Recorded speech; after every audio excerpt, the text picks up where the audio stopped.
créalo.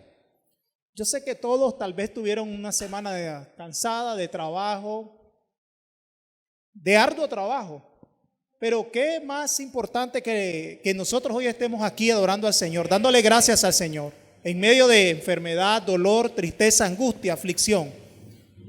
Pero sabemos que el Señor, nuestras vidas están en las manos del Señor.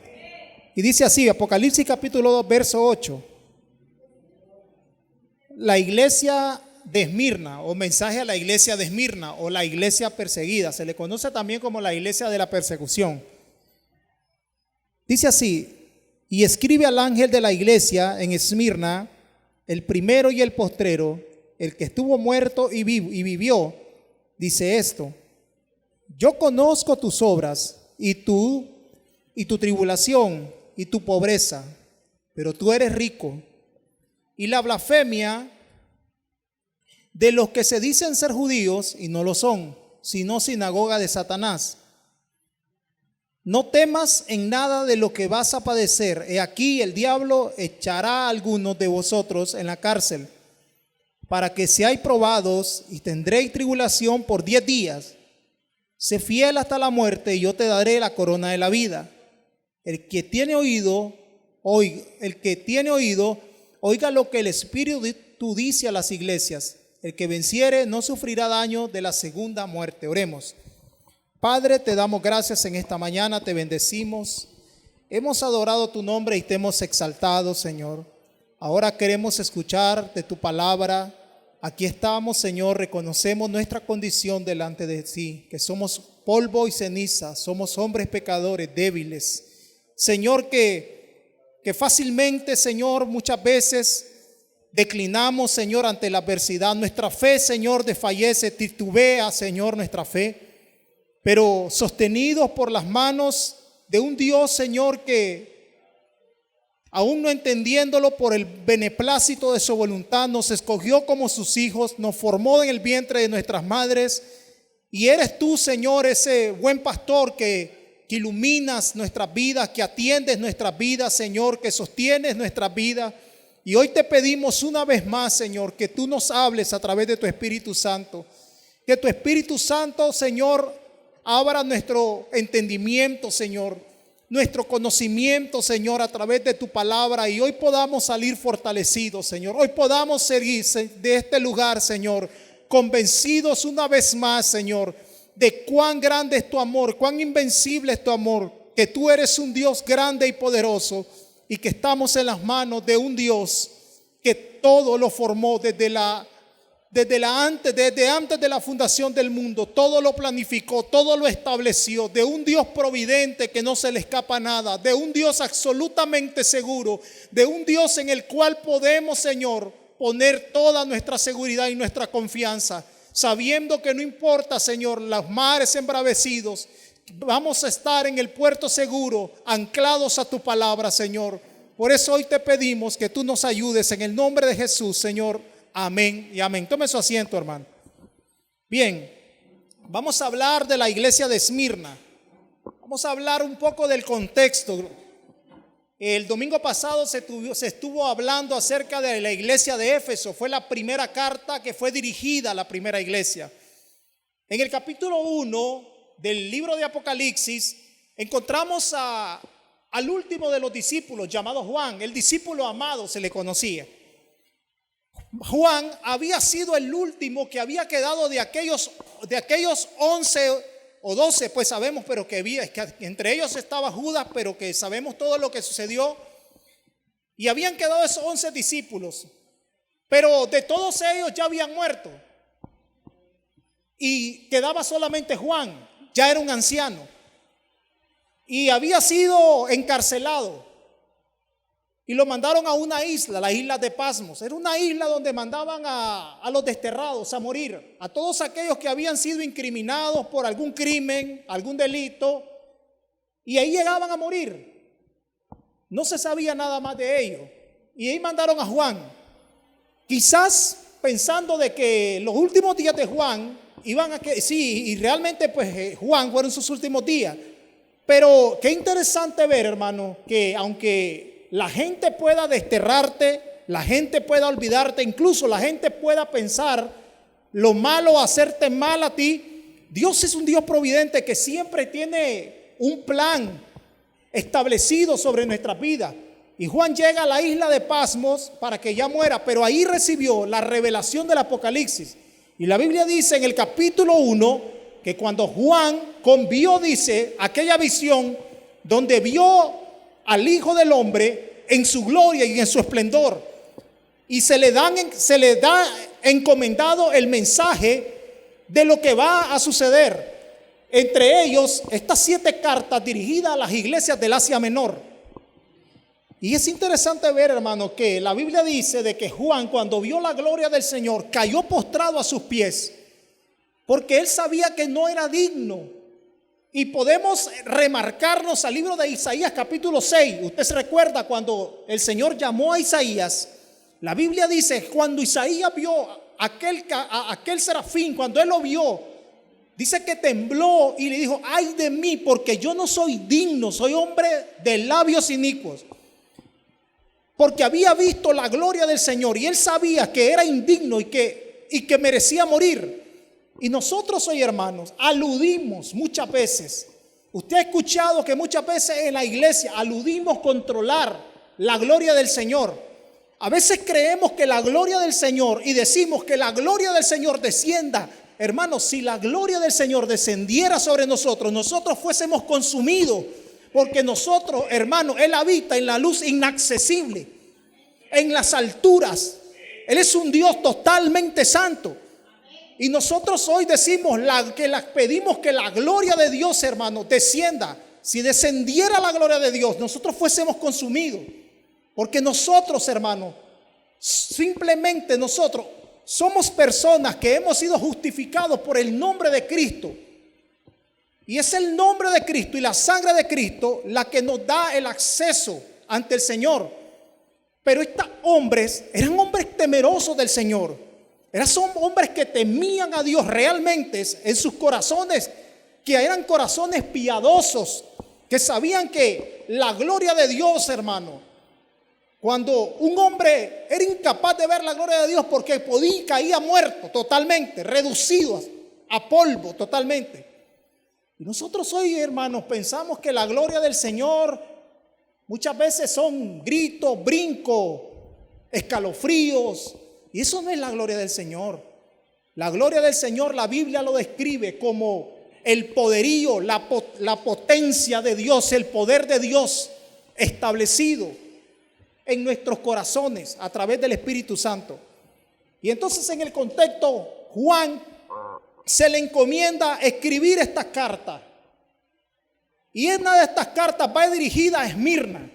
La iglesia de Esmirna estaba localizada entre 55 y 60 kilómetros de la iglesia de Éfeso. La palabra Esmirna significa la palabra mirra en el griego. Significa aceite prensado, significa aplastado, resina aromática. La mirra era un árbol que era un árbol nudoso, pero que tenía una propiedad y una característica propia, que cuando usted venía y usted tomaba un pedazo de esta planta y usted lo machacaba, usted por decirlo así, sí lo machacaba, desprendía un aroma como un perfume. Se usaba como un bálsamo para los cadáveres, para los muertos, para embalsamarlos, para perfumar los cadáveres. ¿Recuerda usted cuando llegaron aquellos sabios del oriente, cuando nació Jesús? Y dice la Biblia que llegaron aquellos sabios del oriente y le llevaron presentes. Entre ellos iba mirra. ¿Usted recuerda eso? Que le llevaron incienso, oro y mirra. Esto era una sombra de lo que Jesús iba a padecer. La palabra mirra significa sufrimiento, significa ser aplastado. Y esto hacer una alegoría o apuntaba a la sombra de lo que Jesús iba a vivir en la cruz del Calvario por nosotros. Tanto así que Isaías lo describe como varón de dolores, experimentado en quebranto, que llevó sobre nosotros, sobre Él, nuestras culpas. Usted recuerda todo lo que sucedió en el Calvario, en el Gólgota. Él fue crucificado, lo coronaron, lo latigaron por causa suya y por causa mía, para el perdón de nuestros pecados y para que hoy nosotros pudiéramos ser justificados delante de Dios y que por la gracia de Dios hoy nosotros pudiésemos tener redención a través de la sangre de su Hijo Jesucristo. Entonces, esta iglesia de Esmirna era una iglesia sufriente, una iglesia perseguida. Y vamos a ver 3 parámetros que nos van a dar una comprensión del mensaje que Juan le escribe a esta iglesia. Y el mensaje que hoy Dios quiere en este día actual que nosotros podamos entender. Y vamos a ver la descripción del Señor a la iglesia, cómo Dios se describe como primer punto. En el segundo punto vamos a ver la valoración que Dios hace a esta iglesia. O sea que Dios valora, Dios pesa el trabajo de la iglesia. Y Dios valora cómo está caminando la iglesia y el trabajo que está haciendo. Y como número 3 vamos a ver la promesa del Señor que le da a la iglesia. Y vamos a ver en el versículo 8 la descripción que el Señor le da. ¿Cómo Dios se describe a la iglesia? Bueno, de las 7 iglesias del Apocalipsis, la única iglesia, es interesante este dato, la única iglesia que está en pie actualmente es la iglesia de Esmirna, en la ciudad de Izmir, en Turquía. De las 7 iglesias es la única que todavía existe. Y se encuentra ubicada en Turquía, la ciudad de Izmir. Y fíjense que esta era una ciudad muy próspera. Era una ciudad donde había mucho comercio. Comerciaban con vino, con aceites. Era una ciudad bastante próspera. Incluso tenían, hermano, un teatro muy grande. Tenían un coliseo donde se llevaban a cabo muchas competencias deportivas. Tenían también una biblioteca enorme. Era una ciudad muy hermosa y muy próspera, la ciudad de Esmirna. Tenían una colina en medio de la ciudad que se llamaba la colina de Pagos. Y alrededor de ella habían un sinnúmero de templos a diferentes deidades. Las deidades, habían dioses griegos y romanos. Había un sinnúmero de dioses, entre ellos a Tiberio César, que era el emperador romano. Ellos habían construido este templo en el año 195 antes de Cristo para ganar el favor de Roma. Tenían una alianza muy fuerte con Roma. También tenían al dios Zeus, a muchos dioses. Y se le conocía como la corona de Esmirna o como la perla del Egeo. Era una ciudad muy hermosa, una ciudad próspera, por decirlo así. Una ciudad donde se comercializaba, donde había comercio, donde había economía. Pero ahí estaban los cristianos verdaderos, perseguidos, afligidos, empobrecidos. Y manda el Señor esta carta a esta iglesia y se describe en el versículo 8 y escribe al ángel de la iglesia en Esmirna, le dice: el primero y el postrero, el que estuvo muerto y vivió, dice esto. Vemos la descripción del Señor. Esto es una autorrepetición de lo que encontramos en el libro de Efesios, a la carta de la iglesia de Éfeso. Dios también se le presenta como el primero y el último. Esto nos da a entender el atributo de Dios, que Dios es eterno. En Apocalipsis capítulo 1, versículo 17, la Biblia dice que Él es el alfa y la omega. El alfa es la primera letra del alfabeto griego y la omega es el último. Entonces, Él da a entender a la iglesia diciéndole, autoproclamándose Él mismo como el Dios eterno. Es una autodesignación que Él se está haciendo y se está presentando a la iglesia. Usted se imagina, hermano, esa iglesia perseguida, esa iglesia sufriente, con un mensaje de parte de Dios donde se presenta el Señor diciéndole: yo soy el primero y el último. Y no solo eso, sino que el primero y el último, y el que tiene el control de todo lo que está desde el principio hasta el final. Se presenta a Dios como el Dios eterno. En el hebreo se le conoce como el Olán, el Dios de la eternidad, el Dios perpetuo, el Dios inmortal, el Dios que tiene el control absoluto de todas las cosas. Usted se imagina qué tranquilidad y qué paz nos puede dar a nosotros en el corazón al oír estas palabras, al saber de que el Dios que nosotros tenemos es un Dios que tiene el control absoluto de todas las cosas. Es el Dios que tiene el control de ayer, de hoy y del de mañana. Es el Dios que tiene el control de todas nuestras vidas. Es el Dios que tiene el control de lo que está atravesando usted. Es el Dios del que tiene el control de lo que estoy atravesando yo, de lo que usted atravesará mañana o tal vez lo atravesaré yo, no lo sé. Pero sí sé que Él es el Dios que tiene el control. Y Él se presenta como ese Dios para darle paz y tranquilidad a sus hijos, para que pudieran comprender que Él está, a Él no se le escapa nada de sus manos. Él no es un Dios que podamos decir: Señor, ¿por qué pasó esto? Seguramente te dormiste y se te escapó de las manos. No, la Biblia dice: no se dormirá el que guarda a Israel, sino que Él nos guarda de noche y de día. Mateo 28, Jesús dijo: yo estaré con vosotros hasta el fin del mundo. Y vemos cómo el Señor se presenta a esta iglesia. Se le presenta como el Dios eterno, el Dios inmortal, el Dios perpetuo, el Olán. Salmo 92 dice lo siguiente: antes que naciesen los montes y antes que fuesen formados la tierra y el mundo, tú ya eras Dios. Tú reduces al hombre al polvo, dice, y para ti 1000 años es como la noche de ayer, como la vigilia de ayer, son 1000 años para ti. Así lo describe el salmista David en el Salmo 90, capítulo 2.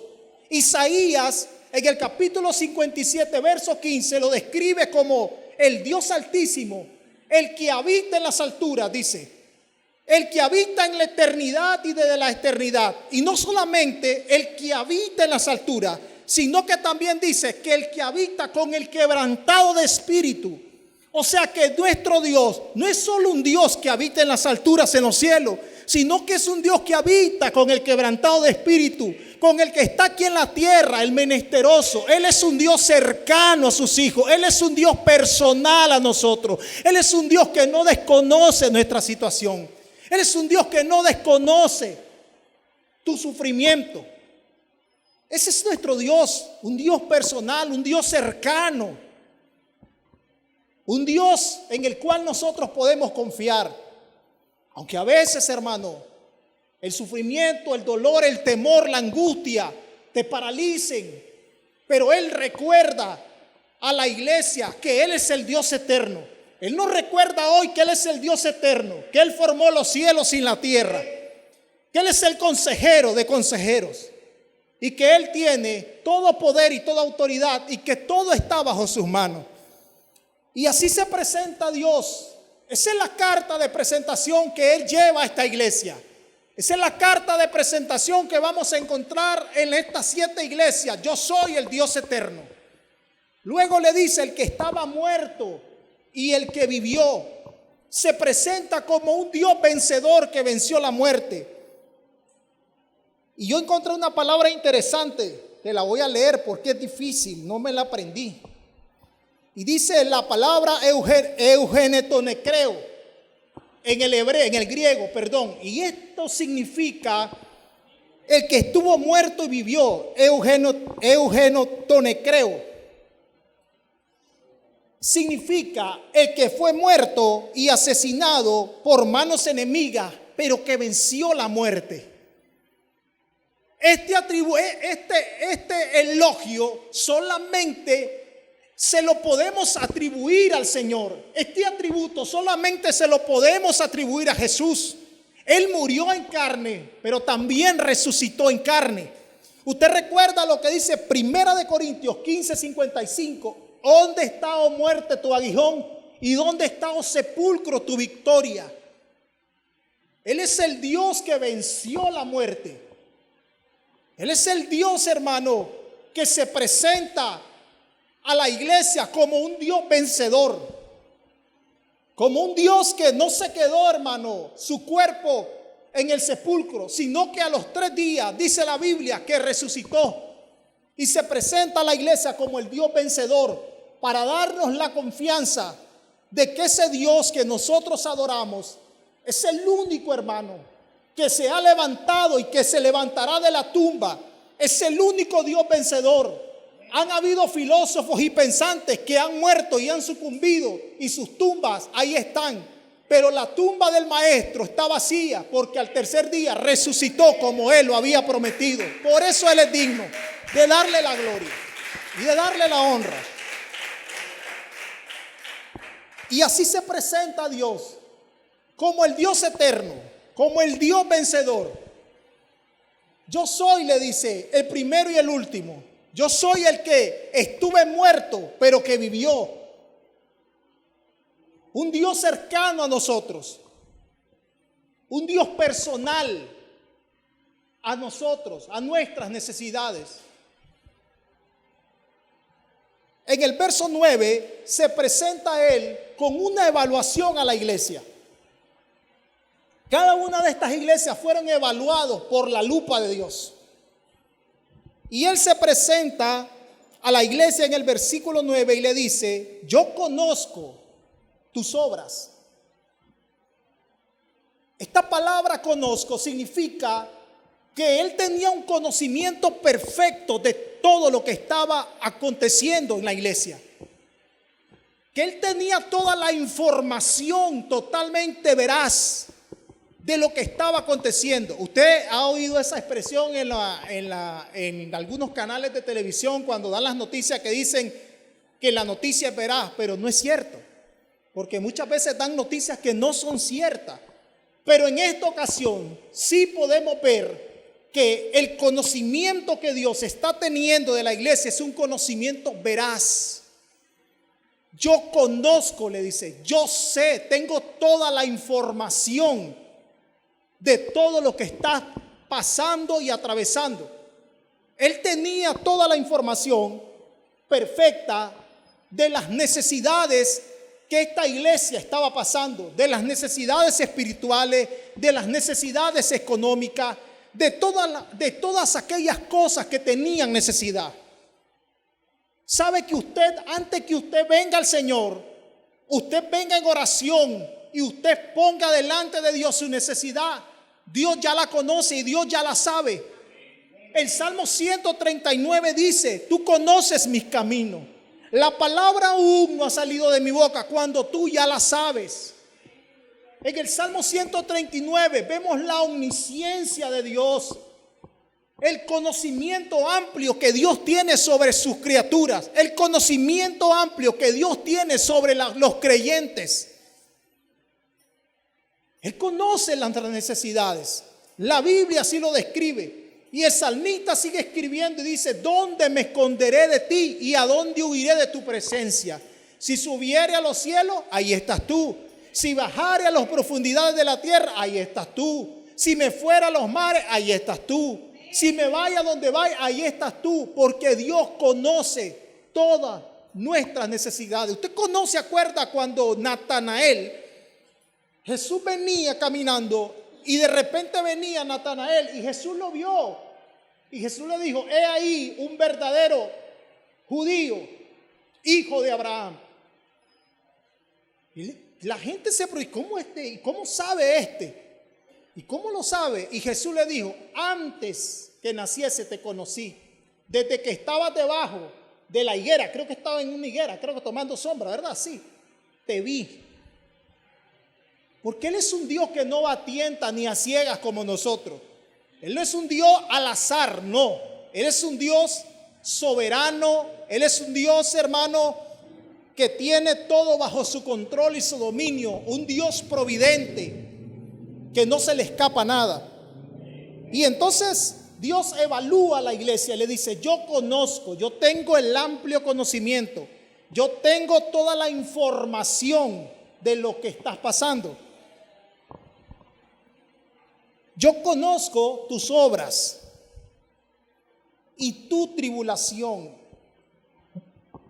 Esta palabra tribulación viene de la palabra griega tixis.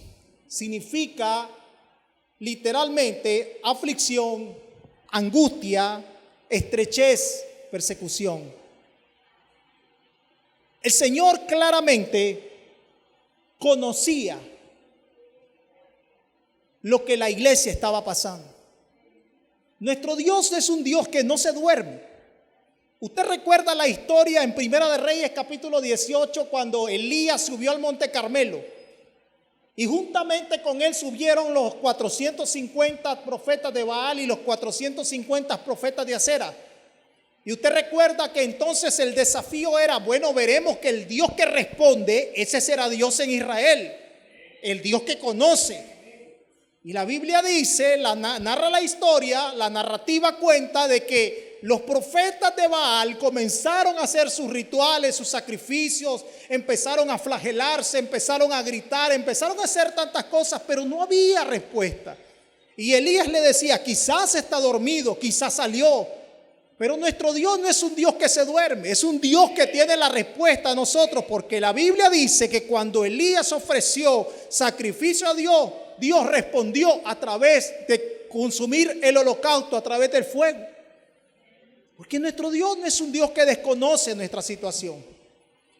Y ese es el problema, hermano, que muchas veces nosotros buscamos refugio en lugares inadecuados, buscamos respuestas en lugares inadecuados, cuando nos sentimos atribulados, cuando nos sentimos afligidos, porque se nos olvida, la desesperación nos lleva a pensar de que nuestro Dios se ha olvidado de nosotros, de que nuestro Dios desconoce nuestra situación, pero Él no la desconoce.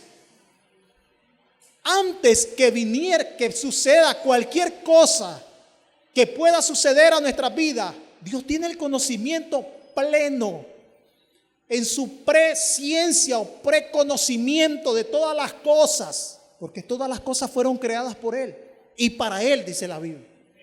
No hay nada que lo agarre a Él desprevenido. No, Él es un Dios que está soberano, eterno, sublime. Un Dios digno de que nosotros temblemos ante su presencia, porque Él es un Dios fiel. Y entonces le dice, tu tribulación, tu aflicción, tu angustia, tu persecución, tu estrechez. Le dice también, yo conozco tu pobreza, hermano. Hay dos términos en el griego para describir esta palabra pobreza.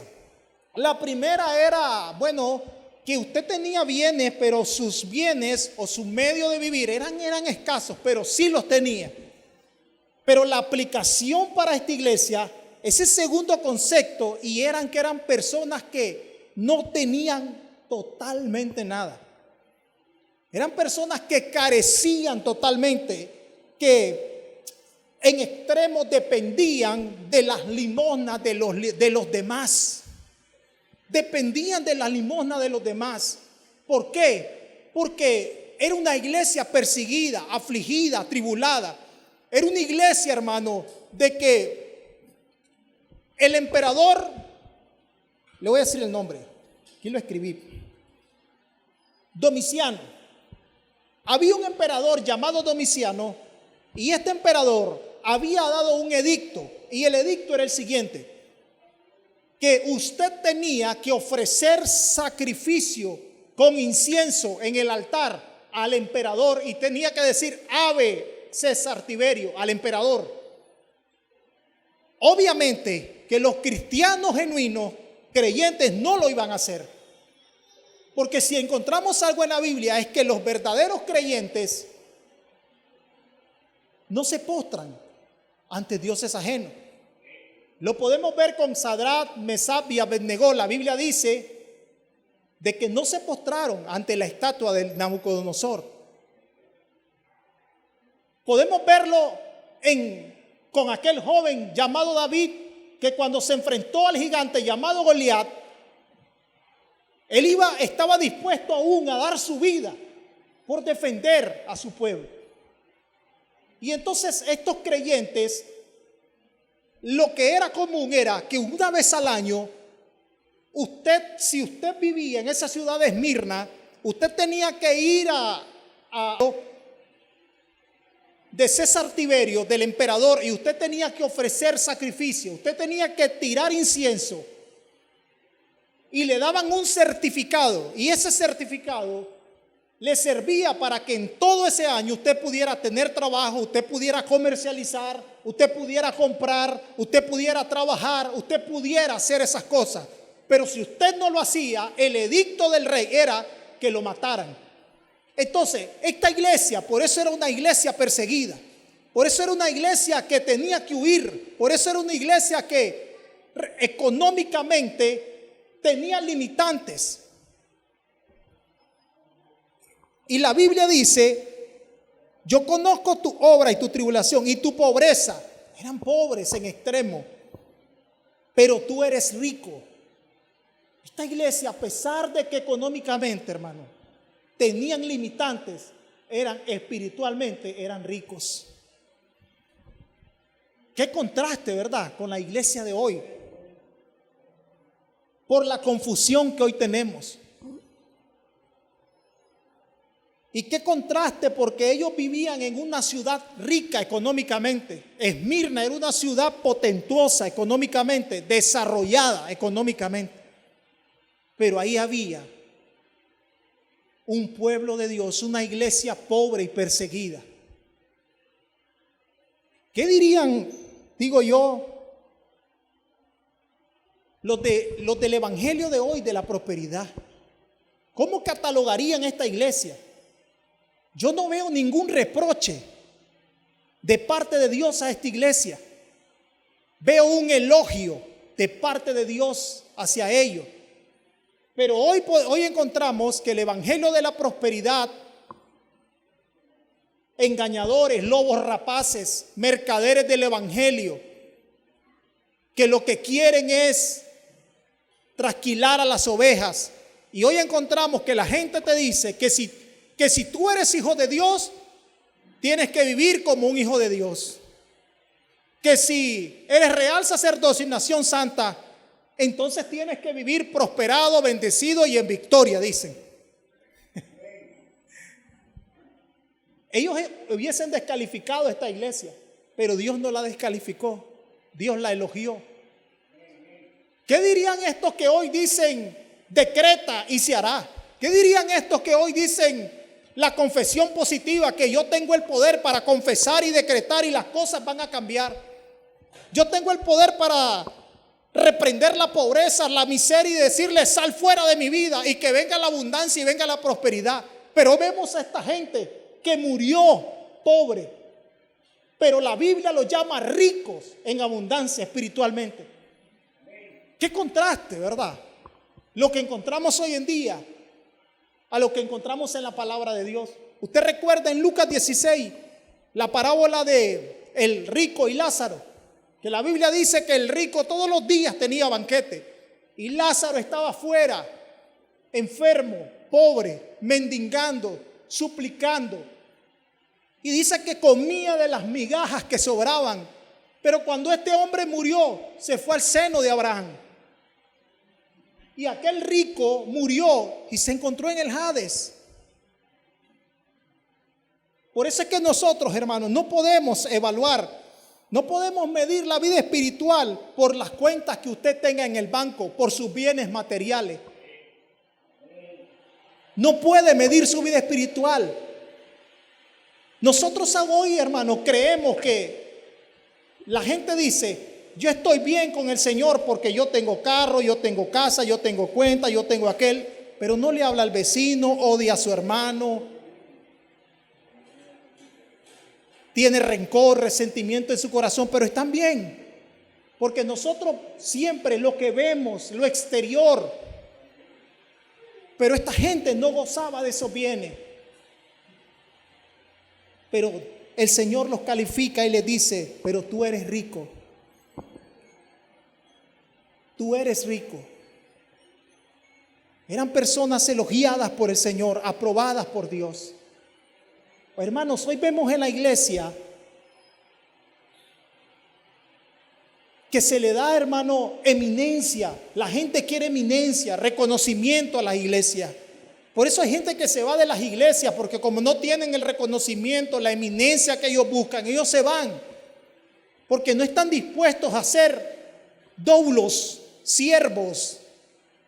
No están dispuestos, hermanos, a ser esclavos, a servir al prójimo. No, ellos quieren ser servidos. Ellos quieren que, como dice Santiago, que les tiren una alfombra roja, que les pongan un anillo y lo sienten y le digan, venga, aquí está su lugar. Nadie más se puede sentar en su lugar porque usted es el privilegiado. Y la gente busca a la iglesia, hermanos, donde se sienta bien. Nosotros no venimos a la iglesia a sentirnos bien. Nosotros venimos a la iglesia a darle gracias al Señor porque Él hizo por nosotros lo que nosotros jamás hubiésemos podido hacer. Eso venimos a la iglesia, no venimos a sentirnos bien. Y la Biblia nos demanda, hermanos, que nosotros veamos por nuestro prójimo, veamos las necesidades. Pero nosotros a veces somos tan avariciosos, hermanos. En el Proverbios 30, el proverbista escribe, Señor, no me des riquezas ni pobreza. Si me das pobreza, no vaya a ser que blasfeme y robe. Y si me das grandeza, no vaya a ser que yo me olvide de ti. Manténme del pan necesario de todos los días. Y esta iglesia no podía trabajar, esta iglesia no podía tener ninguna actividad económica, esta iglesia no podía tener ningún bien porque eran perseguidos, porque ellos no se inclinaban a adorar a Tiberio César, al emperador.